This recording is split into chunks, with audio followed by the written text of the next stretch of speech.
Isitalato eMhlolokotshane kwaWard 30 eDwesi siye saqhekeka ngenxa yemvula ezimmandla ezine kulo masipala uMbaxa inesimandla B kule veki iphelileyo. Abahlali besisitalato bathi bekunzima ukuba izithuthi zihambe kwisisitalato.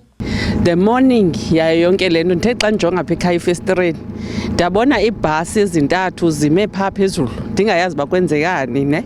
So ndiye ndabona ke ngoku xa ndiphumile uba hayi mani mos indlela idamejwe yi-flood.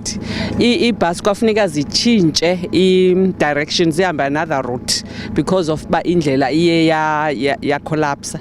Number one. Number two, ndikwi-lift club yomsebenzi, so umuntu that morning babe kunetha ezondilanda apha ikhaya uye wagqajukelwa livili lemoto, so kuye kwafuneka sime ke ngoku apha kustop sizama usota loo nto yelo vili. Kungoku nje umsebenzi wokulungisa le ndlela sele uqalile.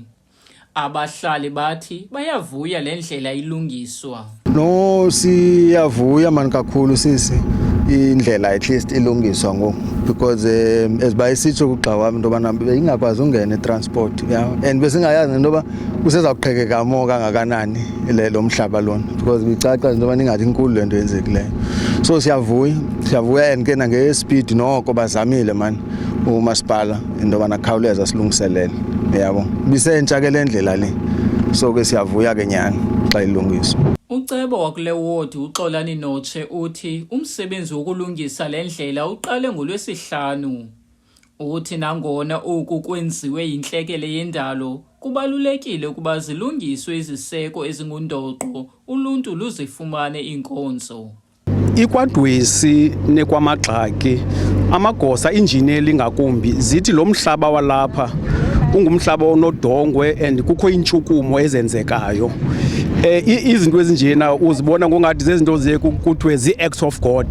Asikwazi ukuthi azophinda yenzeke bubube bomhlaba nendlela le ndawo imile ngayo, kodwa kwicala likamasipala in terms of ukwenza ukulungisa infrastructure sizimisele ke kwelo cala ukuthi i-storm water drains mazilungiswe, nemijelo yamanzi mayilungiswe. Nangona umsebenzi wokulungisa indlela uqhuba, abanye abahlali abanambane ngenxa yomonakalo owenziwe zizikhukhula. Uceba Notshe uthi bazenzile inzame zokulungisa le ngxaki kodwa bathintelwa kukuphangwa kwabasebenzi ebebezokuqinisekisa ukuba kuyakhanya kuzo zonke izindlu. Kwiveki ephelileyo umzekelo, esinye sezitrato iMhlunguthi Street ifake ingxelo ethi banengxaki yezindlu ezimbini ezingalayitanga. Okunene lo report ithunyelwe kumagosa ezombane. Amagosa ezombane azokulungisa immediately.